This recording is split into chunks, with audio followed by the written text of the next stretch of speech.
Welcome to this edition of the HFB TV. This channel is specifically dedicated not only to demystify banking in Uganda as we know it, or even introduce an indigenous bank like Housing Finance Bank, but to break down what novel products and services there are with Housing Finance Bank for you to be able to make sense of how you can harness the banking industry and specifically Housing Finance Bank to get the best out of them in as far as your growth and development is concerned.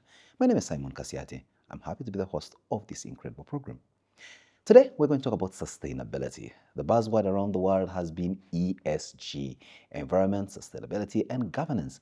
Now, this is a framework of conversations that speak to a company's ability to ensure that what they are doing in their business practices, in their governance space, is sustainable. And on the program, we'll be breaking that down for you to understand how that impacts on the well-being of not just their customers or their business practices, but generally the whole world and how it revolves around the sun, or the other way around, if you may. So on the program, I have the pleasure to have this great lady from the bank. Her name is Dorothy, and she's coming in from Housing Finance Bank as the manager for ESG, or should I say manager sustainability. Introduce yourself, Dorothy. Okay, thank you, Simon. Thank you for having us. My name is Dorothy Namutebi, currently the leader of sustainability in Housing Finance Bank, a journey that we are very excited to take. So I'm at the helm of putting up the foundation and seeing the success of the journey. Wow. Excited to be here. I'm a seasoned banker. I've been in the banking industry for the last 19 years. Wow. So, yeah, that's about it. If your career in the banking were a human being, we can comfortably say now it's an adulthood. Yes, yes. And of course, banking as we have always known it, or as we knew it way back, was putting in a deposit and expecting a withdrawal. Yes. But it looks like now you do much more than just taking deposits or doing the usual thing that you'll have to do, credit and debit. No. That's not the banking now. Banking lately is now a relationship. Tremendous. Yeah, banking is relationships, how we're building relationships with our customers and how we're moving the journey with our customers and creating impact. It's not about deposit and withdrawing. It's the journey you're taking to build the financial independence of our customers and growing our economy. That's banking. The big words, and we shall be breaking them down. As they say, the devil is in the details. On the program, we'll break them down, especially through the lens of sustainability. Joining us is a lawyer by training, but with a specialty in energy, in the environment, and everything in between. Howard, welcome to the program. Thank you so much, Simon, Introduce for yourself. having me. My maiden time at the HFB TV. I've tried to rehearse that in my head, if I got it right. You did.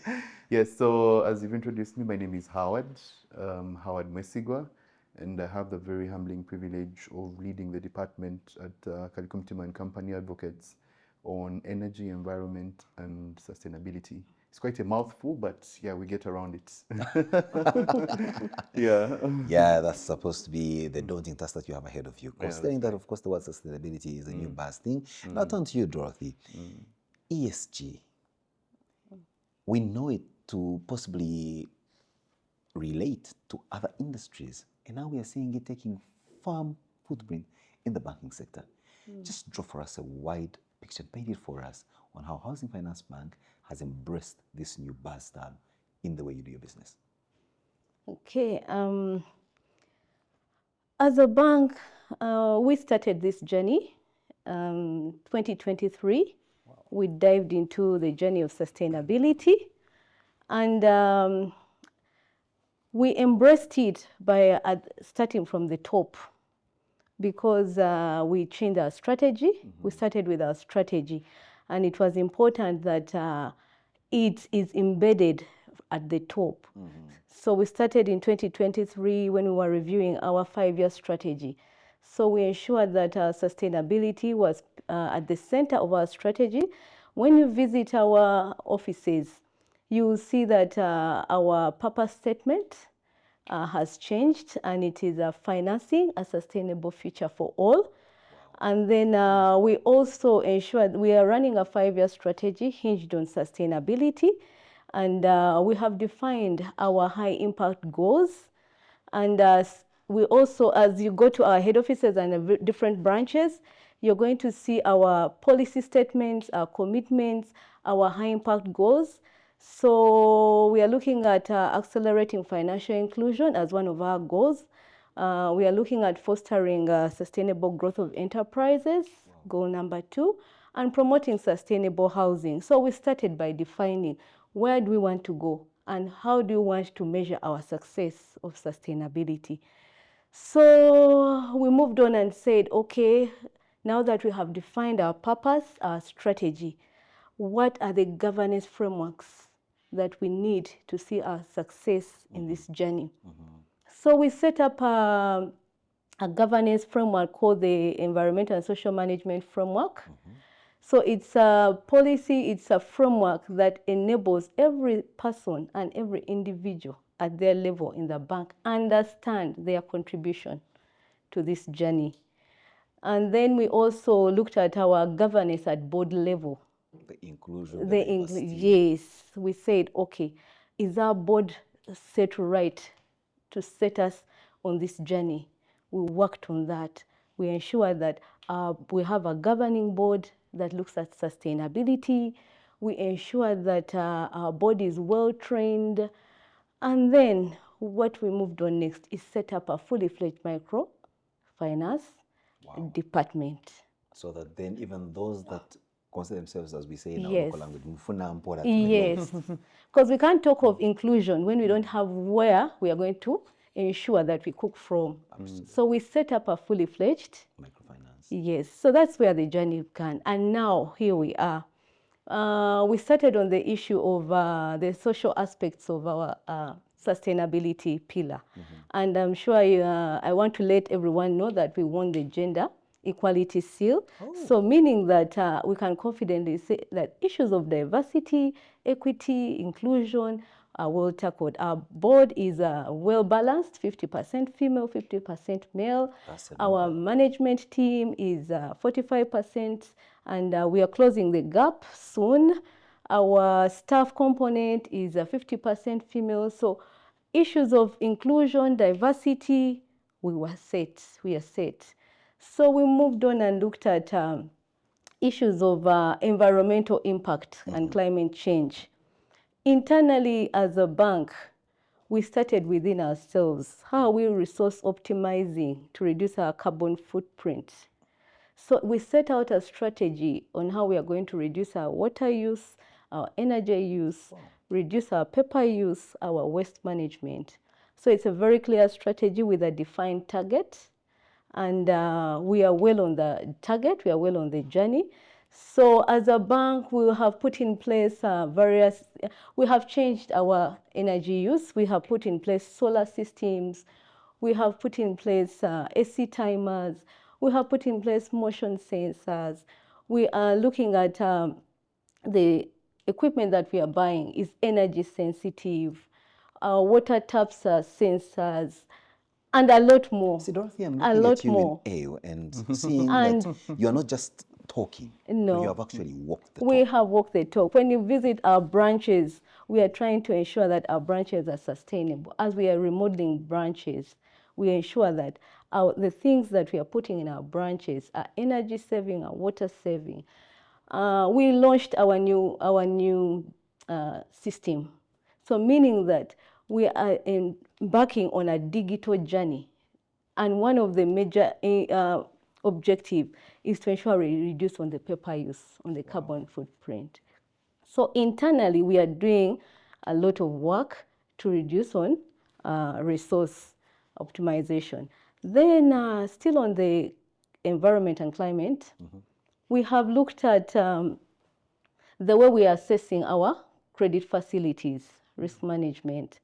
So we have put in place a whole process, a whole new onboarding process for our customers. So as we onboard clients and as we give out facilities to customers, we have incorporated screening of these facilities for environmental impact. You just preempted my next question, because if you've done incredibly so well internally, we want to see how outward you are deliberately to ensure that those that come to you as clients possibly So also those that facing- come to us as clients, we have defined a new whole process of what we look out for. And one of the things we are looking out for and screening out for is environmental and social and governance risks. What about if But I'm this kind apart of from- client? Just sorry to cut you short, but if I'm this kind of client that's not yet on the table to understand ESG, don't you get a sense that many of them come and say, "These bankers will gezi, what's this ESG nonsense they're telling me about?" And No. what do you do to sensitize them to realize that that's in fact how the world is progressing?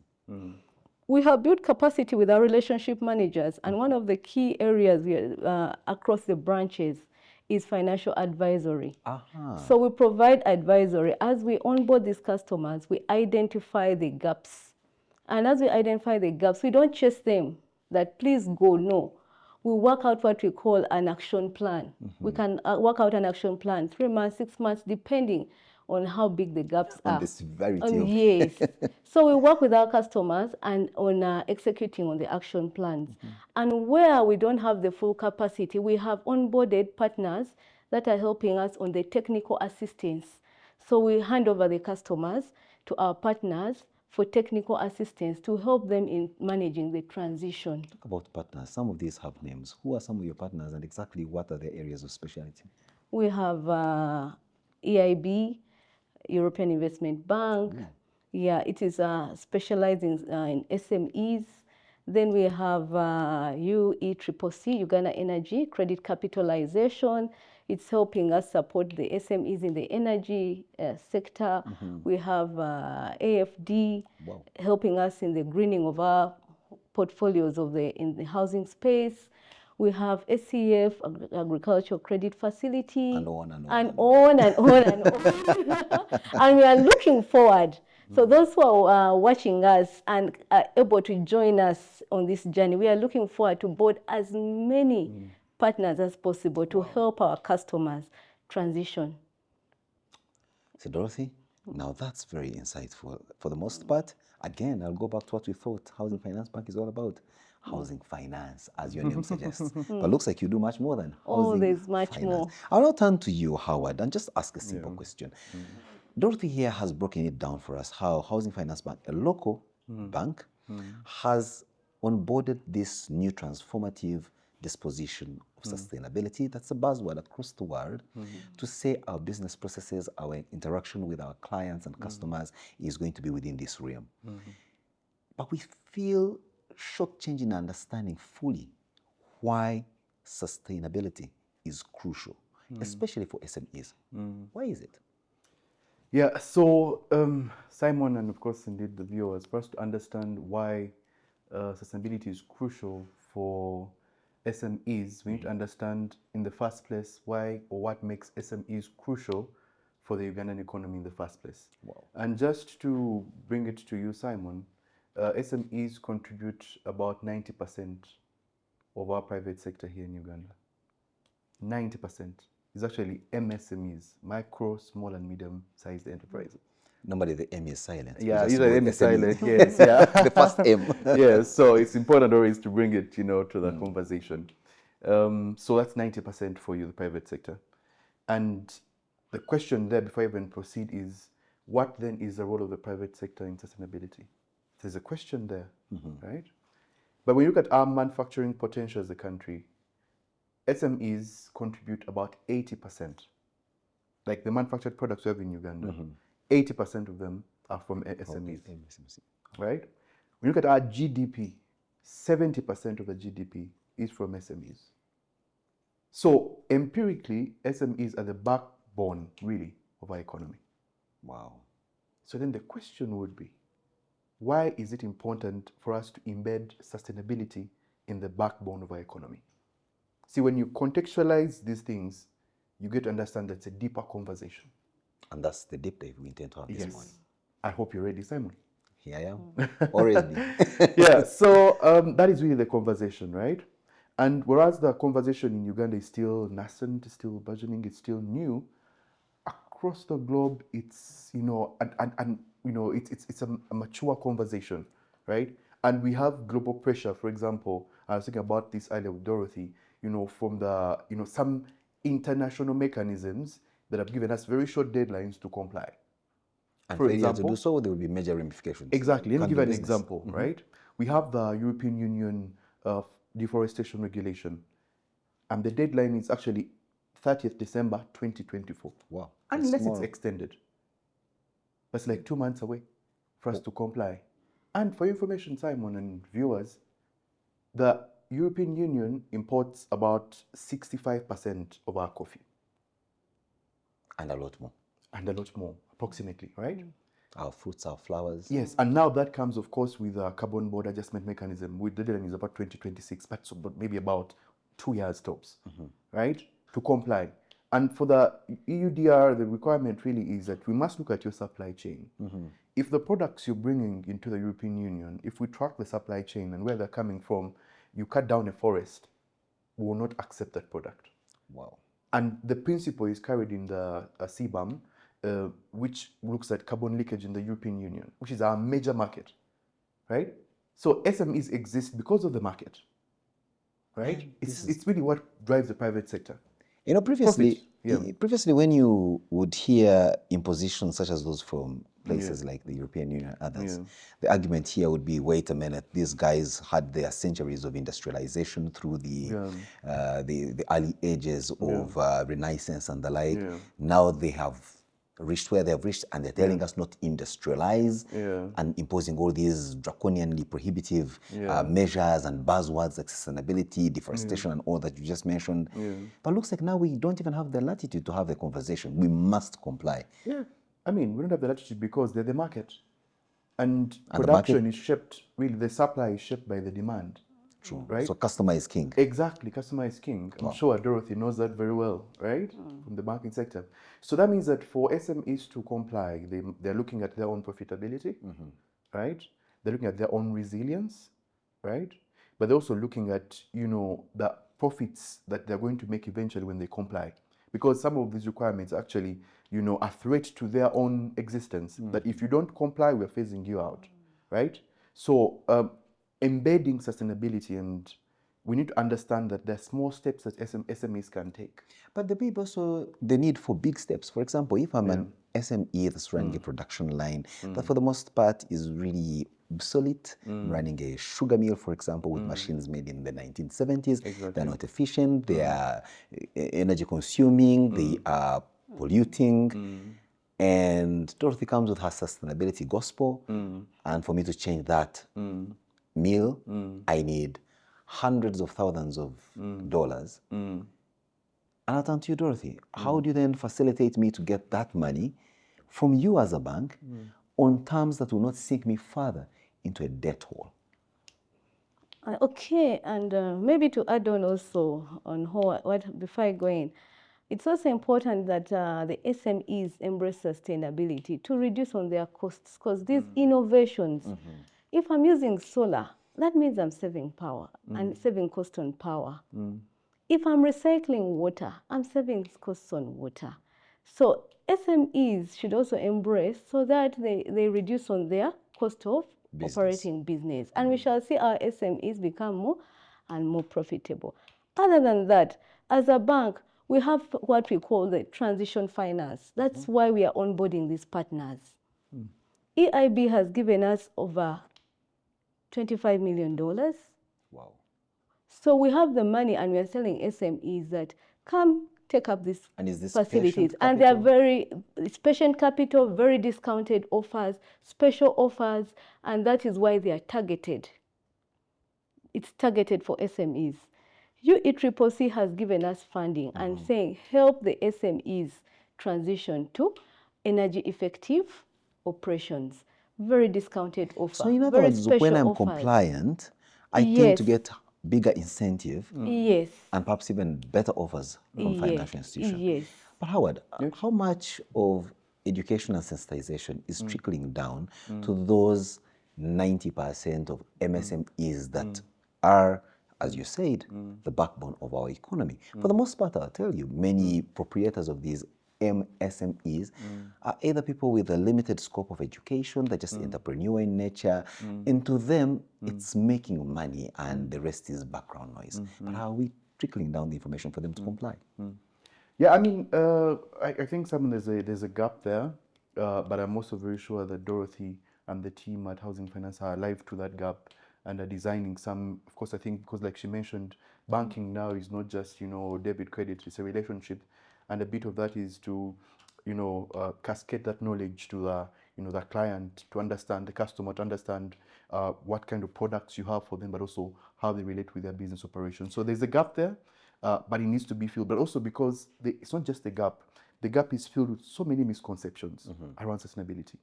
And if I may maybe just take a deep dive into some of those, that it's not just the gap, but the misconceptions that are even worsening, the ability of these SMEs to embark on sustainability.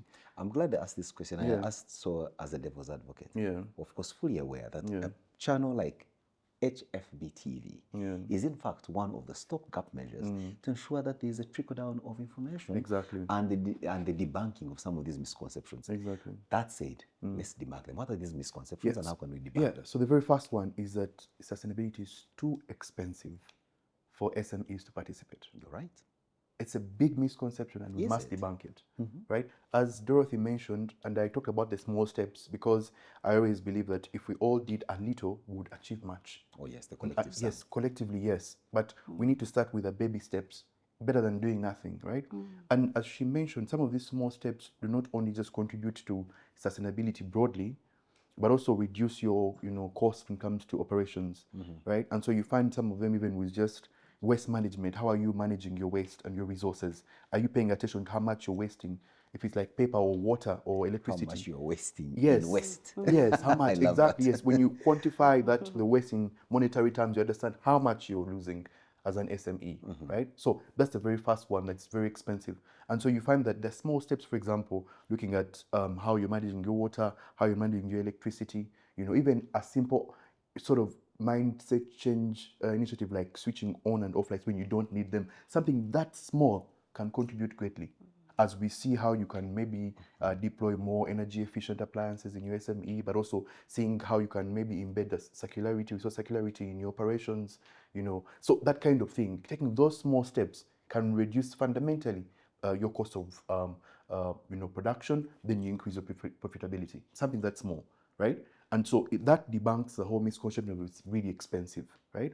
But the second one is that you need to hire some sort of intricate experts to come and help you out. Because everybody's, I mean, this stuff we're talking about, some viewers must be saying, look, too much English. Yeah. Break it down. Exactly. That's a whole other misconception, right? We just need to get this information, for example, through this channel, and to take those small steps. And in any case, by the way, as she mentioned, right now, if you're going to access finance as an SME, you better look at green finance because it's what is, the trend right now. It's what is available right now. And with better terms. And better terms, yes. Not the commercial. Yes, yeah. So if you're embedding, sustainability, chances are you're going to be a better place to attract this finance, right? The other misconception, really, as I conclude that portion, is, the issue that sustainability is all about the environment, which is not true. And as you heard Dorothy mention, she even looked at it from the S component, because ESG is environmental, social, and governance. Yeah, so it's a broad spectrum. Your staff, the inclusion. If you are an MSME, who are you employing? Exactly. Have you decided just fit in your kith and kin, or are you broadening it to people in the community? Yes. Are you bringing in How people you with disability? Are you making some level of inclusion that has one of each member in the community? Yes, exactly. So when you look at it from that perspective, you realize that the whole misconception of sustainability is about the environment is not true. And not employing minors. Exactly, yes. All that is a social Not component. abusing your staff. Exactly. Providing them with personal protective gear. Exactly. And all ensuring that their well-being is up at the top of your priorities. Yes. And even the G component, the governance. How are you running this SME? Are you keeping good books of accounts? Are you for books us, in order? MSME, I am me and me alone. You're the accountant, you're the auditor, everything. I am the CEO, I am the sole signatory. You see? But Yes. the board is my family. Yes, exactly. Where I am the head. You see? So those things make it hard for you to access the finance that you need, right? And yet all those really look at, sustainability. And maybe what we mentioned in the beginning is some people might be wondering, you guys are talking about sustainability, but what exactly is that? Simply put, sustainability is the utilization of resources in such a way that you are able to satisfy present needs without compromising the ability of future generations to meet their own. Say that Simply again. put, that is sustainability for you. You can say it again, Howard. The utilization of resources in such a way that you're able to satisfy present needs without compromising the ability of future generations to meet their own needs. Have you heard? I hope you have heard. Simply put, for the layman language, Yeah. we are just saying that we need our SMEs. We need to break the notion that Ugandan SMEs don't survive past their fifth year. That's what sustainability is trying to do for the SMEs. I'll put it in the local way we are saying, how do we ensure that our SMEs go beyond 10 years? And simply put, Under 10 years, they know are not SMEs. yes. They have become corporates. Bigger, So we want to grow our SMEs to corporates. So like you said, you have governance and you don't have documentation, you don't have. So meaning that today if you pass away, you've gone with God it. forbid. So that's what we are trying to say in governance issues. Put our papers right, make sure that we have good transparency and disclosure, governance, ethics, with away corruption. If you're corrupt, At MSME level. Yes, ME level. If God gives you a chance to lead a polity, you end up like what did That's what we are saying. So it's not all about the environment. If you're working with people, are you treating them well? We are looking at mental issues. Yes, mental issues. We are looking at the safety. Now, for example, in the bank, the social issues, we have suppliers. Are they supplying good quality food to our staff? If I'm buying a chair for my staff, am I taking into consideration that with the staff sit down?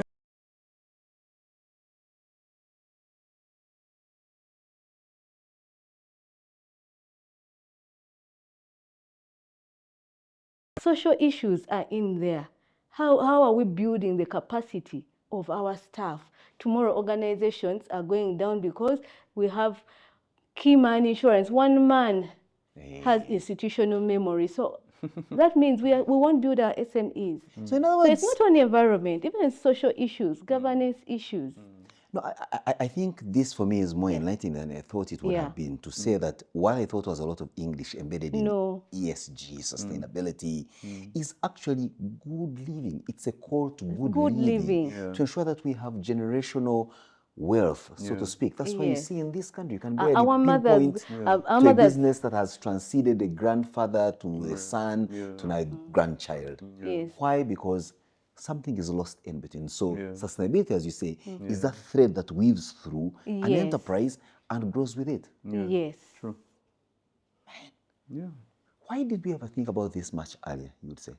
Is it because of the times? Is it because we took things for granted? Or should we just say it's like the normal natural cycle of growth and development? We're trying to build on, previously we had what we call CSR. But CSR is like it's charity. And it was normally from inside to outside. I will give you an example of what happened in Chitezi. Of what good is it for me to start to come and give you sugar posho after people have passed on? So sustainability is saying, let's look at these issues way earlier.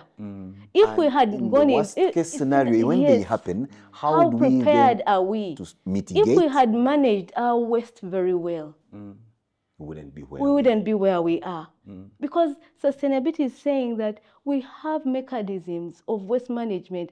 Waste wouldn't have compiled up to that top when we could have used it to produce energy. Wow. So that is what sustainability is looking at for. Not only CSR, where we're going to take you posho after things have happened. And of course, take pictures with you as we hand over to you the posho and act like we are Angel Gabriel delivering good news. Howard, as we conclude this conversation, what, to the folk watching you now, what should be their takeaway, most importantly, from this conversation that we've had, in just one line? So, to our viewers, I think the takeaway is that sustainability is not an abstract notion that is somewhere, in Europe, in the skies, It's basically how you're living your life. As an individual, are you adopting sustainable health practices, sustainable practices as an individual, choices? How are you living as an individual? As an entity,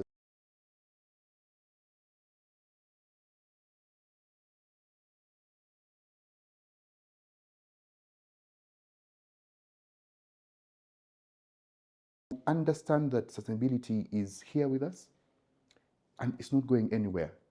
You either comply or you're phased out, you get out of the picture, and that's how it is. And the good news is that there are small steps you can take. There's support you can get, for example, from Housing Finance Bank in the different products that Dorothy has talked about. So the help is around, the guidance is around, the knowledge is around, right? So for you, is the role really you have to play is to comply, to seek this knowledge, to seek these facilities, seek these products, and also, find out how you can participate at your level, but also to know that it's in your own interest. That's tremendous. Yeah. Dorothy, of course, sustainability is not a notion that only Housing Finance Bank has in the banking sector in Uganda. But I want you to give us the assurance that when it comes to solutions in this regard, the to-go-to bank is Housing Finance Bank. Yes. I want someone to leave this program knowing that they can't branch off to another bank if they need kind of solutions that will take them to where Howard is saying they should be able to go. Okay. I want our viewers, our customers to know that we are with them. We've not tulifena. Hey, okay. Yeah, Thanks for the tulifena. correction. So we are with them. We are not just going to throw a word there and expect them to comply. We are going to hold their hand. And as a bank, we have internally prepared, like I mentioned, in the various areas. We have internally prepared to hold your hand. We have created and innovated around our green products and green financing. So these green products or the green financing that we have innovated is to help you in the transition. Those that want to transition to renewable energy, we have the products. Those that want to transition into the sustainable agriculture, we have the products. Those that want to transition into eco-friendly housing, we have the products. And we have gone out to look for cheaper funding to finance you. We don't want you to go to money lenders at 30%. We don't want you to go and borrow at normal SME pricings of 28%. No, we have gone out to source money, and we are still sourcing money to support you in that area. We have built capacity with our various staff, and we have put in place information to enable you. So we shall advise you as we come to you, as you come to the bank. We are going to advise you to provide you with every information you need to ensure that your businesses are sustainable. And where we identify gaps, we shall point you to the right technical assistance. Wow. Then we shall continue as well, like I said, we have embedded sustainability in the risk management. So as we do assessments for your businesses, we are helping you identify some of these risks that you're exposed to and advising you on the measures and mitigants. So as a bank, we are ready to support you. And we have a desk. I'm available. I have a team available. Our branch managers are available. Walk into any of our branches. And your numbers and contacts and socials numbers are and going to be contacts and available socials are to viewers on available. the screen. Our commitments are out there. So let's just say that Housing Finance Bank is walking the talk, and here on HFB TV, we equally doing the same. It's not by accident that our backdrop has some trees, a natural setting to show you how green we are and are considerate of the environment. Now, stay on our channel. Do not forget to click that subscription button so that you are a member of our constant reminders, notifications, and the like, so that you're always up to date with the products and services the Housing Finance Bank has got to offer. I must thank you, Dorothy Namutebi and Howard Mwesigwa, for joining me on the program to discuss a very important and highly insightful subject of sustainability. For your viewers, we have a lot more in store for you. Stay tuned to the next episode where we'll be discussing yet another insightful conversation around another product and service that will certainly drive you to a better place than where you are today. Goodbye.